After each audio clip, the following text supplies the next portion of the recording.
Hello bachcho, let's see the question. The question says that if r is equals to 0 to n, r plus 2 divided by r plus 1, NCR is equals to 2 to the power 8 minus 1 divided by 6, then n is equals to, okay, तो हमको n का value बताना है जब summation r is equals to 0 to n,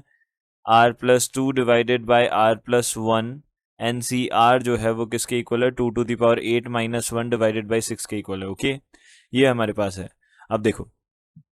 यहाँ से अब हम क्या बोल सकते हैं, first of all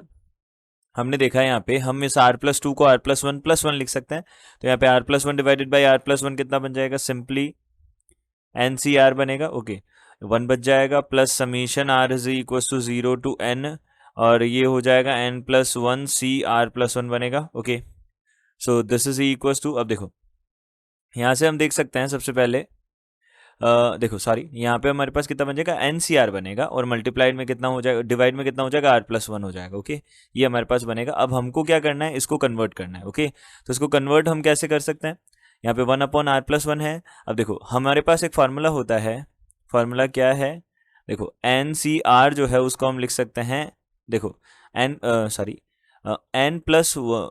1 upon r plus 1 जो है उसको हम लिख सकते हैं n plus 1 C r plus 1, ये हमारे पास फार्मूला होता है। तो इस फार्मूला का हम यहाँ पे यूज़ करेंगे, तो यहाँ पे समीशन n टू NCR जो है 0 टू n तक वो कितना होता है, वो तो होगा 2 टू द पावर n के बराबर, ओके, और प्लस यहाँ से हमारे पास कितना बन जाएगा, यहाँ पे हम लिख देते हैं इसको 1 अपॉन n प्लस 1, और समीशन यहाँ से कितना हो जाएगा r is equal to 0 to n, और ये हो जाएगा n प्लस 1 और C r प्लस 1 बन जाएगा, ओके। अब हमने यहाँ पे वैल्यूज पुट की, ओके, तो वैल्यूज पुट की तो हमने देखा यहाँ पे n plus 1 C r plus 1 है, 0 पुट किया तो n C कितना बन जाएगा, n प्लस 1 C r बन जाएगा, 1 बन जाएगा सॉरी, फिर उसके बाद में n प्लस 1 C 2 बन जाएगा, ऐसे डैश डैश डैश बनता जाएगा, तो 2 टू दी पावर n, अब प्लस यहाँ पे 1 अपॉन n प्लस 1, और यहाँ से बन जाएगा n प्लस 1 C, यहाँ से कितना हो जाएगा 1 plus n plus 1 C 2 plus dash dash dash, यहाँ से कितना हो जाएगा n प्लस 1 C, और यहाँ पे कितना हो जाएगा n प्लस 1 हो जाएगा। हमने देखा यहाँ पे 2 to the power n plus 1 बनेगा, बट यहाँ पे हमारे पास किस चीज़ क्या चीज़ कम है, यहाँ पे हमारे पास एक कम है, n प्लस 1 C 0 कम है, ओके, तो उसका वैल्यू होगा 1, तो उसको हम माइनस कर देंगे, तो 1 अपॉन n प्लस 1, और यहाँ पे मल्टीप्लीकेशन में आ जाएगा हमारे पास 2 to the power n plus 1 और माइनस का 1 आ जाएगा, ओके, क्लियर है। अब इसका हम क्या कर देंगे, एलसीएम कर देंगे, ओके, तो हमने देखा यहाँ से हमने इसका एलसीएम लिया, n प्लस 1 एलसीएम आ गया, okay, and 2 to the power n